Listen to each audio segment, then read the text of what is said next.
नमस्कार साथियों, प्रताप क्लासेस के यूट्यूब चैनल पर आपका हार्दिक स्वागत है। तो दोस्तों, अपना विषय चल रहा था सामान्य विज्ञान, और सामान्य विज्ञान के अंतर्गत अपने वो प्रश्न पढ़े थे जो प्रीवियस एग्जाम के अंदर पूछे गए हैं। तो लगातार आपको रसायन विज्ञान, भौतिक विज्ञान और जीव विज्ञान की क्लासें आपको लगातार मिल रही है, जिसके अंदर अपने पीछे 27 क्लासें पढ़ चुके हैं।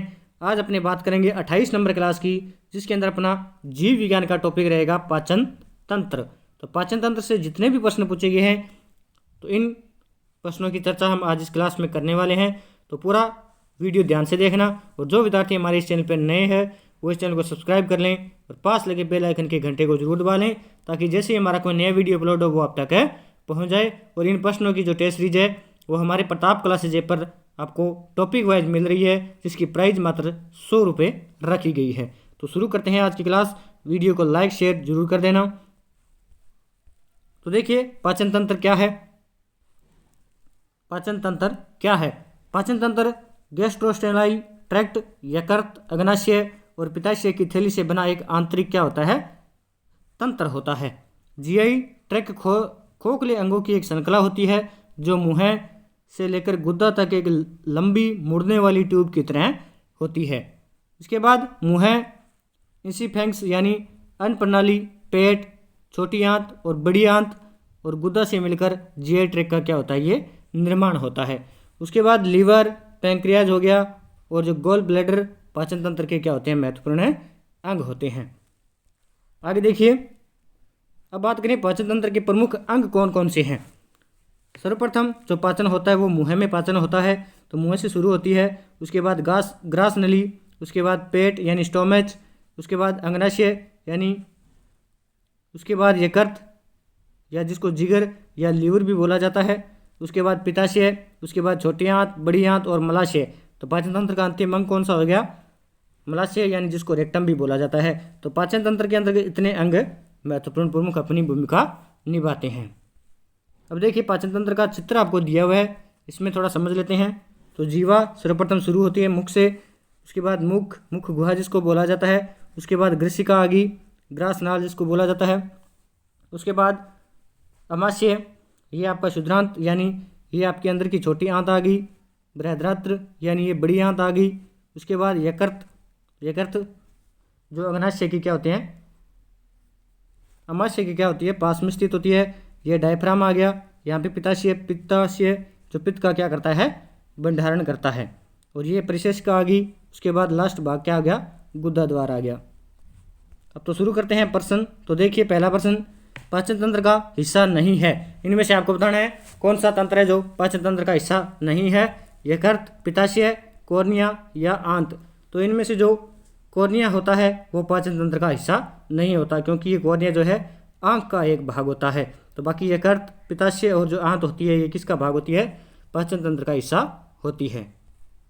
आगे देखिए, 2 नंबर प्रश्न, भोजन का पाचन सामान्य रूप से किस में होता है? यकृत में, जठर में, छोटी आंत में या बड़ी आंत में? तो भोजन का जो पाचन है सामान्य रूप से छोटी आंत के अंदर होता है, यानी जिसको शुद्रांत्र भी बोला जाता है।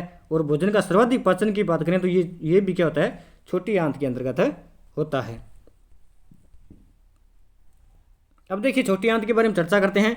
शुद्रांत्र या छोटी आंत, जिसे स्मॉल इंटेस्टाइन भी बोला जाता है, पाचन तंत्र का एक महत्वपूर्ण भाग है, जो अमाशय से आरंभ होकर बृहदांत्र यानी बड़ी आंत पर पूर्ण होता है।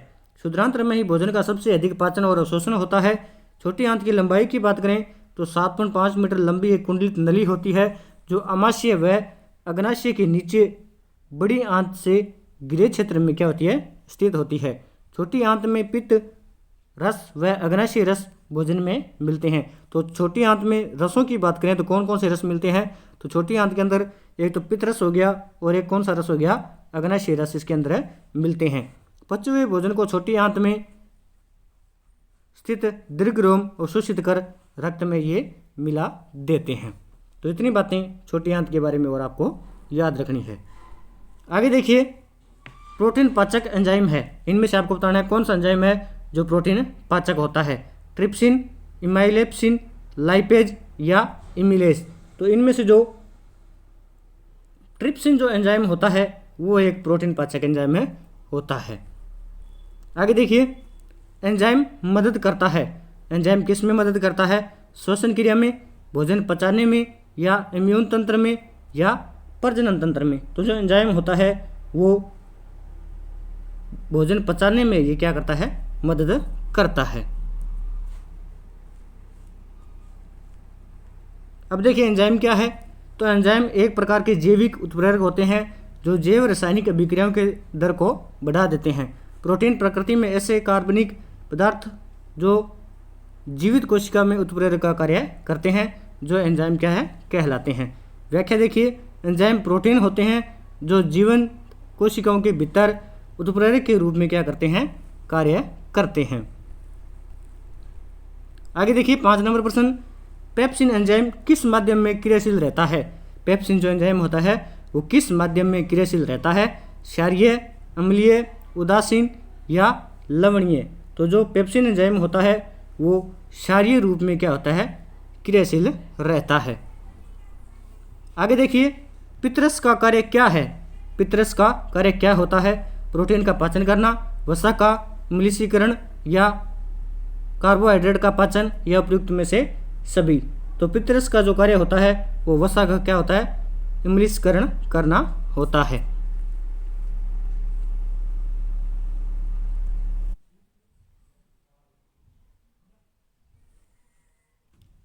आगे देखिए 7 नंबर प्रश्न, निम्नलिखित में से कौन सा अंग मानव शरीर में पित्त का स्त्रावण करता है। इनमें से आपको बताना है कौन सा अंग है जो मानव शरीर में पित्त का स्त्रावण करता है, अमाशय, पित्ताशय, यकृत या छोटी आंत। तो इनमें से जो यकृत होता है वो क्या करता है, मानव शरीर के अंग में पित्त का क्या करता है, स्त्रावण करता है। आगे देखिए 8 नंबर प्रश्न, किसके स्त्रावण से एंजाइम होते हैं, यानी किसके स्त्रावण में एंजाइम होते हैं। लार ग्रंथियाँ, सीबेशियम ग्रंथियाँ, पसीने की ग्रंथियाँ या लिम्फ नोड। तो इनमें से जो लार ग्रंथियाँ होती है उनके अंदर क्या होते हैं, एंजाइम का स्त्रावण होता है। आगे देखिए निम्नलिखित में से कौन सा पाचक रस नहीं बनाता है। इनमें से आपको बताना है कौन सा पाचक रस नहीं बनाता है, मूत्राशय, अमाशय, यकृत या अग्नाशय। तो इनमें से जो मूत्राशय जो भाग होता है वो क्या है, पाचक रस नहीं बनाता। बाकी अमाशय, यकृत और अग्नाशय के अंदर क्या है, पाचक रस बनते हैं। आगे देखिए 10 नंबर प्रश्न, अम्लीय जठररस किसके द्वारा स्रावित होता है। अम्लीय जठररस जो होता है वो किसके द्वारा स्रावित होता है, मुख गुहा, अग्नाशय, मलाशय या अमाशय के द्वारा। तो इनमें से जो अमाशय होता है उसके द्वारा जो अम्लीय जठररस है वो स्रावित होता है। अब देखिए जठररस क्या होता है इसके बारे में चर्चा करते हैं। तो जठररस जो भोजन पेट में प्रवेश करता है, इस जठररस के साथ मिलने पर अम्लीय हो जाता है। जठररस में HCl यानी हाइड्रोक्लोरिक अम्ल, पेप्सिनोजेन, रेनिन और लाइपेज क्या होते हैं, एंजाइम होते हैं। हाइड्रोक्लोरिक अम्ल भोजन के टुकड़ों को विघटित कर देता है और एक अम्लीय माध्यम बनाता है ताकि पेप्सिनोजेन है वो पेप्सिन में क्या है, परिवर्तन हो जाए। पेप्सिन प्रोटीन को पचाने वाला एक क्या होता है, एंजाइम होता है। आगे देखिए 11 नंबर प्रश्न, हमारे शरीर में पित्तरस कहाँ बनता है। हमारे शरीर में पित्तरस कहाँ बनता है, यकृत में, अग्नाशय में, तीली में या गुर्दा में। तो जो हमारे शरीर में पित्तरस है वो बनता है यकृत यानी लीवर के अंदर बनता है। आगे देखिए 12 नंबर प्रश्न, मानव शरीर का सबसे कठोर भाग कौन सा है, अस्थि, नाखून, डेंटिन या इनेमल। तो मानव शरीर का सबसे कठोर भाग की बात करें तो मानव शरीर का सबसे कठोर भाग कौन सा होता है, इनेमल होता है, जो दांत के अंदर पाया जाता है, जो दांत को क्या करता है, मजबूती प्रदान करता है और वो मानव शरीर का सबसे कठोर भाग होता है। आगे देखिए 13 नंबर प्रश्न, किस अंग के भीतर पित्ताशय अवस्थित होता है। इनमें से आपको बताना है कौन सा अंग है जिसके अंदर पित्ताशय अवस्थित रहता है, अग्नाशय, यकृत, वृक्क या छोटी आंत। तो इनमें से जो यकृत होता है उसके अंदर क्या होता है, पित्ताशय अवस्थित रहता है। अब देखिए यकृत क्या है।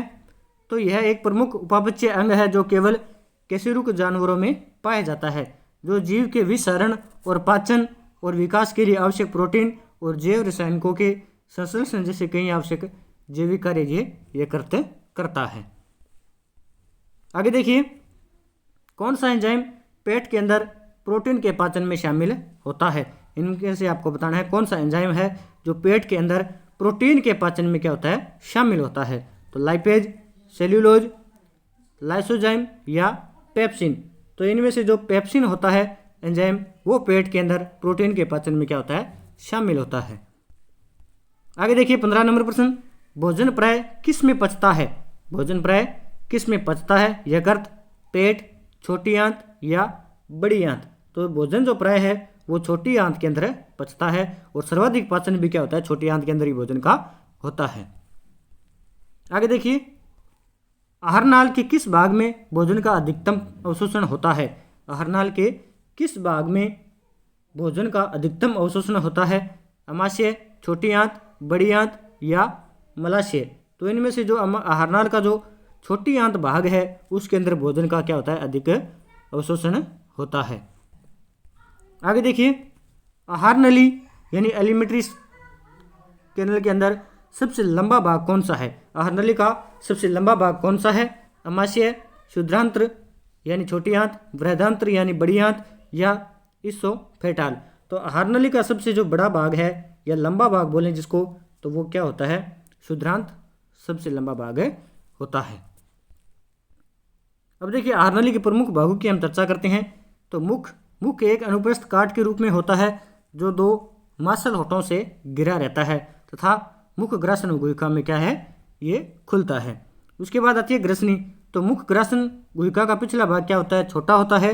और ग्रास नली की लंबाई की बात करें तो 25 सेंटीमीटर लंबी होती है और संकरी पेश या नली नुमा ये होती है। उसके बाद अमाशय। तो अमाशय उदर गुहा के बाईं ओर डायफ्राम के जो ठीक पीछे स्थित होता है। तो अमाशय की स्थिति कहाँ होती है, उदर गुहा के बाईं ओर और डायफ्राम के ठीक पीछे इसकी स्थिति होती है। आगे देखिए 18 नंबर प्रश्न, लार किसके पाचन में मदद करती है? लार किसके पाचन में मदद करती है? वसा, स्टार्च, प्रोटीन या विटामिन। तो जो लार होती है वो स्टार्च के पाचन में क्या करती है, ये मदद करती है। अब देखिए लार के बारे में थोड़ी चर्चा करते हैं। तो लार पाचन कार्यों में शामिल भोजन को गीला करना और भोजन की लुगदी बनाना ताकि ये आसानी से क्या है, निगला जा सके। लार में एंजाइम टाइलिन होता है। तो लार में कौन सा एंजाइम पाया जाता है? लार में टाइलिन एंजाइम पाया जाता है जो स्टार्च को शर्करा में तोड़ता है। इस प्रकार भोजन का पाचन मुख में शुरू हो जाता है। लार में क्या होता है, 99% पानी होता है और 1% प्रोटीन और लवण होते हैं। लार का सामान्य दैनिक उत्पादन 0.5 से लेकर 1.5 लीटर के बीच होता है। तो लार का उत्पादन दैनिक कितना होता है, तो 1.5 से लेकर 0.5 से लेकर 1.5 लीटर के बीच इसका होता है। और संपूर्ण अउत्तेजित लार प्रवाह दर अगर बात करें तो इसकी लगभग कितनी होती है, 0.3 से लेकर 0.4 मिली प्रति मिनट होती है। आगे देखिए 19 नंबर प्रश्न, कौन सा एंजाइम भोजन में उपस्थित प्रोटीन का पाचन नहीं करता है? इनमें से आपको बताना है कौन सा एंजाइम है जो भोजन में उपस्थित प्रोटीन्स का पाचन नहीं करता है। ट्रिप्सिन, काइमोट्रिप्सिन या पेप्सिन या लाइपेज। तो इनमें से जो लाइपेज एंजाइम है वो भोजन में उपस्थित प्रोटीन का पाचन नहीं करता है। बाकी ट्रिप्सिन, पेप्सिन और काइमोट्रिप्सिन जो एंजाइम होते हैं वे प्रोटीन का क्या करते हैं, पाचन करते हैं। आगे देखिए 20 नंबर प्रश्न, किस पोषक तत्व का सर्वप्रथम मुंह में पाचन होता है?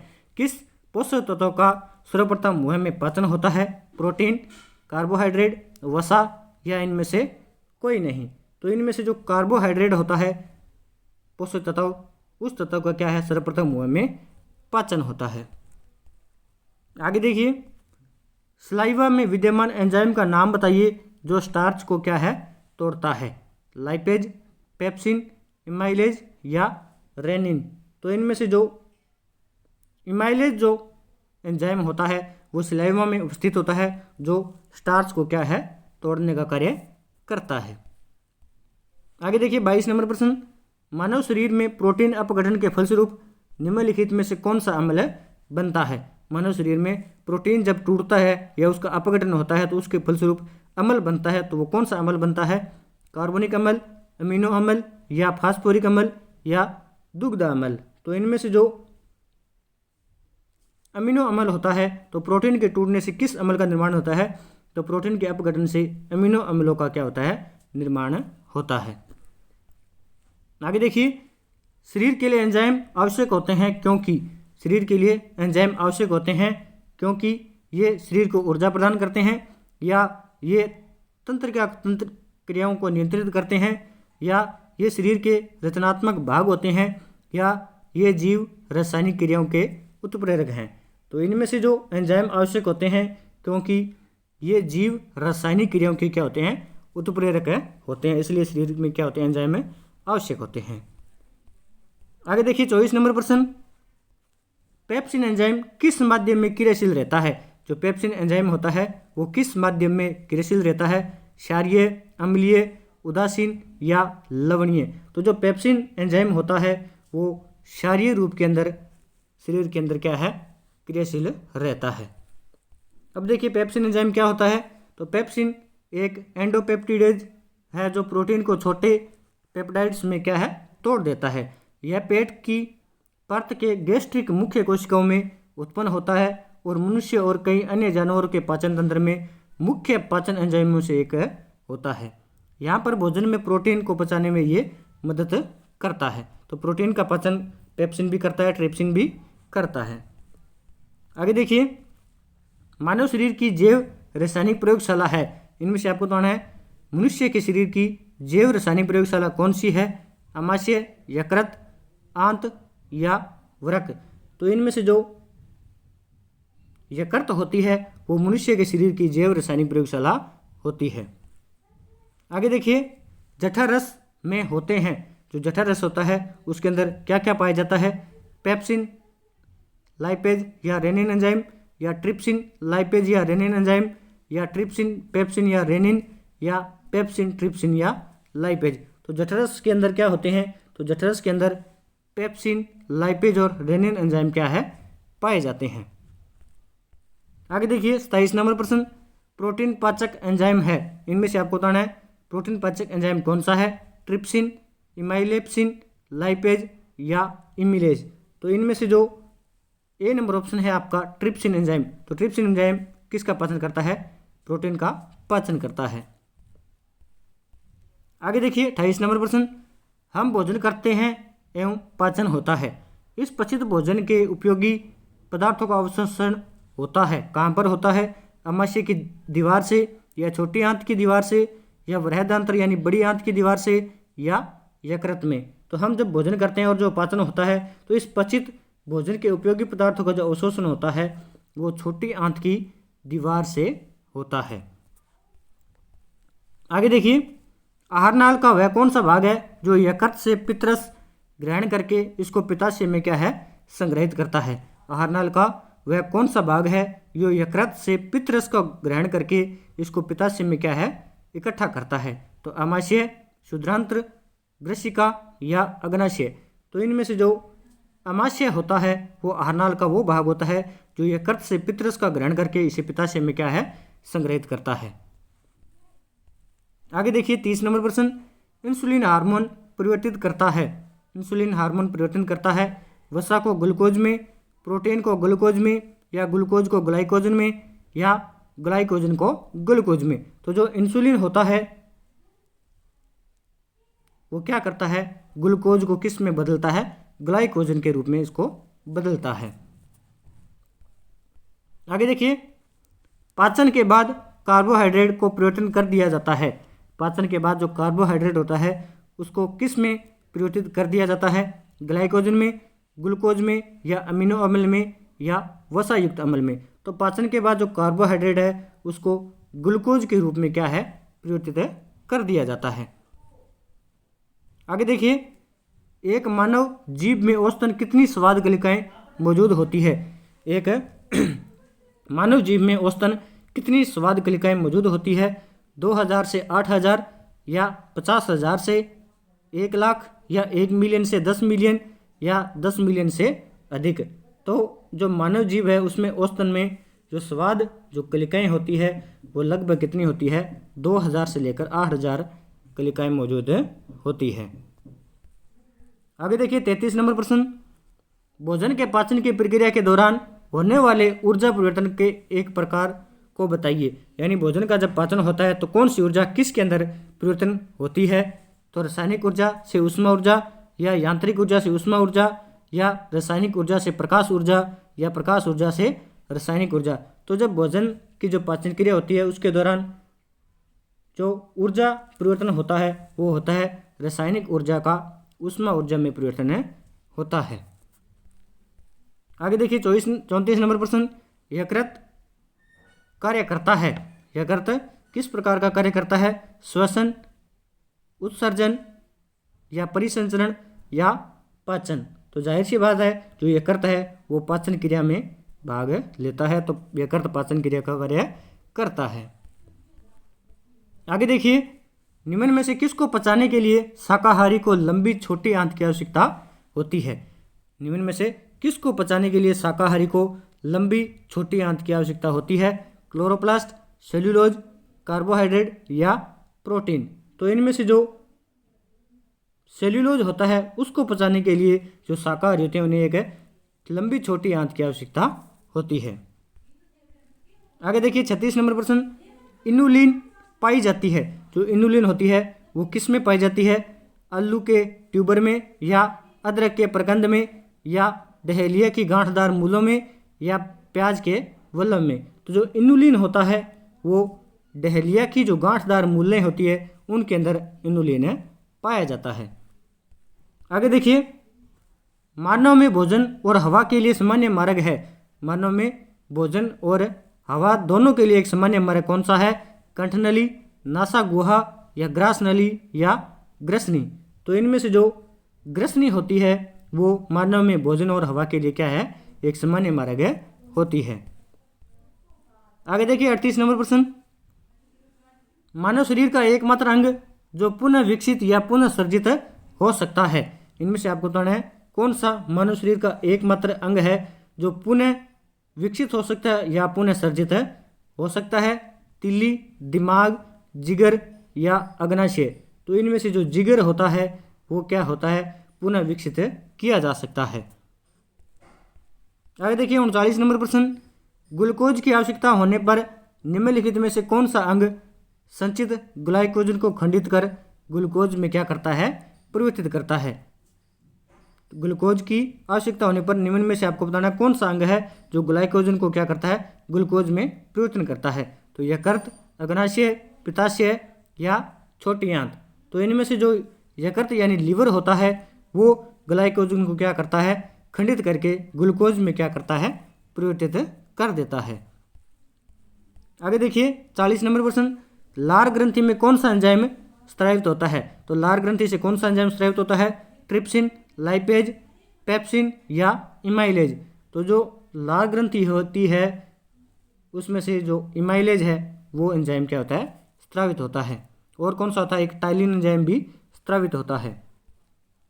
आगे देखिए 41 नंबर प्रश्न, एक वयस्क मानव का पूरा पाचन तंत्र यानी मुंह से लेकर गुदा तक कितने मीटर लंबा होता है? एक वयस्क मानव का जो पूरा पाचन तंत्र है वो मुंह से लेकर गुदा तक कितने मीटर लगभग लंबा होता है? 8 मीटर, 7 मीटर, 10 मीटर, या 9 मीटर। तो जो एक वयस्क मानव का जो पूरा पाचन तंत्र है वो लगभग क्या होता है? 9 मीटर लंबा होता है। आगे देखिए 42 नंबर प्रश्न, अधिकतर पोषक तत्व रक्त में अवशोषित किए जाते हैं। अधिकतर जो पोषक तत्व है वो रक्त में अवशोषित किसके द्वारा किए जाते हैं? बड़ी आंत में, मुंह से, छोटी आंत में, या पेट से। तो इनमें से जो छोटी आंत है उसके अंदर सर्वाधिक जो पोषक तत्व वो रक्त में अवशोषित किए जाते हैं। आगे देखिए 43 नंबर प्रश्न, निम्नलिखित एंजाइमों में से कौन सा सामान्यतः वयस्क मनुष्यों में विद्यमान नहीं होता है? इनमें से आपको बताना कौन सा एंजाइम है जो सामान्यतः क्या है? वयस्क मनुष्यों में विद्यमान नहीं होता है। रेनिन, पेप्सिन, ट्राइप्सिन, या इमाइलोप्सिन। तो इनमें से जो रेनिन जो एंजाइम होता है वो सामान्यतः क्या है? वयस्क मनुष्य में मौजूद नहीं होता है, ये लगभग बच्चों में मौजूद होता है। आगे देखिए, पेट में भोजन को पचाने के लिए निम्नांकित में से किसकी आवश्यकता खास होती है? पेट में भोजन को पचाने के लिए इनमें से आपको बताना है किसकी आवश्यकता बहुत खास होती है? हवा, पानी, एंजाइम, या खनिज।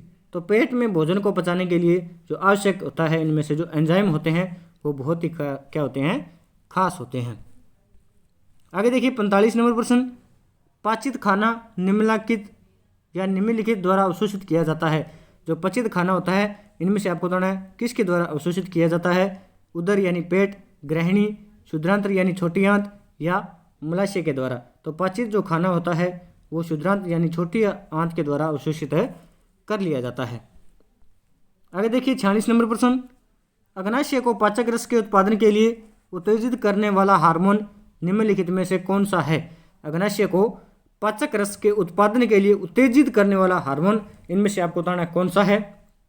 रेनिन, ट्रिप्सिन, सिक्रिटिन या पेप्सिन। तो इनमें से जो सिक्रिटिन जो एंजाइम होता है वो अग्नाशय को पाचक रस के उत्पादन के लिए उत्तेजित करता है। आगे देखिए, निम्नलिखित में से कौन सा मनुष्य के पाचक तंत्र का भाग नहीं है।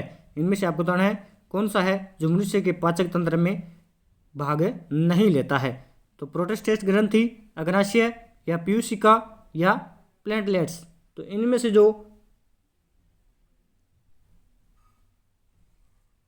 से आपको बताना है कौन सा मनुष्य के पाचक तंत्र का भाग है। इनमें से आपको ये बताना है निम्नलिखित में से मनुष्य के पाचक तंत्र का भाग कौन सा है।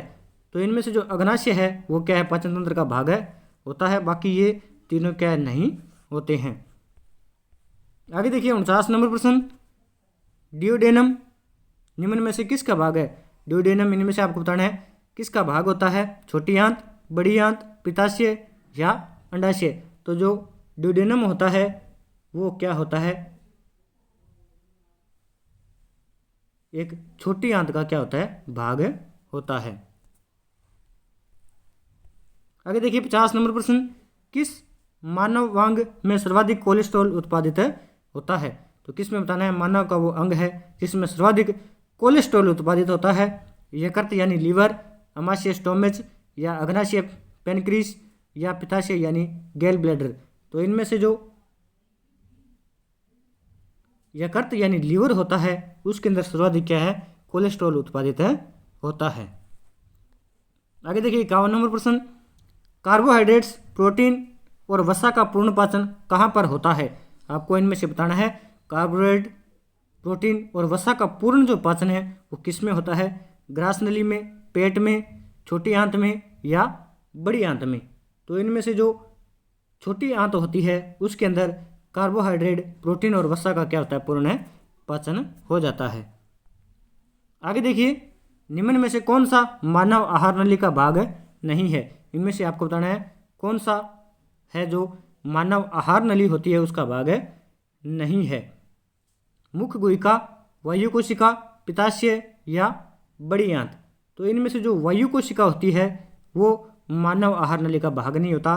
बाकी मुख गुहिका, पित्ताशय और बड़ी आंत ये तीनों क्या होती है, आहार नली का भाग होती हैं। आगे देखिए, भोजन नली की दीवारों के संकुंचन और प्रसरण की गति को क्या कहा जाता है। भोजन नली की दीवारों में संकुंचन होता है और प्रसरण होता है तो उस गति को कौन सी गति कहा जाता है। कर्माकुंचन, जठर संबंधी, दोलनी या अनुशिथिलन। तो भोजन की दीवारों के संकुंचन और प्रसरण की जो गति होती है उसे कर्माकुंचन गति बोला जाता है। आगे देखिए, मवेशी जल्दी से घास निगल लेते हैं और इसे स्टोर करते हैं। यानी मवेशी क्या करते हैं, जल्दी जल्दी घास को निगल लेते हैं तो वो इसे किसके अंदर स्टोर करते हैं, बाद में क्या करते हैं, जुगाली के माध्यम से इसको पचाते हैं। तो ये स्टोर किस में करते हैं, प्रथम अमाशय में या भोजन नलिका में या छोटी आंत में या लार ग्रंथियों में। तो जो मवेशी होते हैं वो जल्दी से घास तो निगल लेते हैं लेकिन इसको स्टोर किस में करते हैं, जो उनका प्रथम अमाशय होता है उसके अंदर इसको स्टोर करते हैं। आगे देखिए 55 नंबर प्रश्न, निम्नलिखित में से कौन सा कथन सत्य है। इनमें से आपको बताना है कौन सा कथन है जो सत्य है। पित्त का रस क्षारीय होता है, ये कथन सत्य है। जी हाँ, पित्त का जो रस होता है वो क्षारीय प्रकृति का होता है। अमाशय रस में HCl शामिल होता है। अमाशय रस में HCl यानी हाइड्रोक्लोरिक अम्ल शामिल होता है। जी हाँ, ये भी सही है। पित्त का जो रस है वो रक्त में स्रावित होता है, ये भी सही है। सभी विकल्प सही है। तो इसका राइट आंसर हो जाएगा उपयुक्त सभी विकल्प क्या हैं, सही है। तो आज की क्लास में इतने प्रश्न थे। तो पाचन तंत्र कि ये क्लास आपको कैसी लगी। अगर अच्छी लगी तो इसे लाइक करना, शेयर करना और कमेंट करके ज़रूर बताना। तो धन्यवाद दोस्तों। जय हिंद, जय भारत।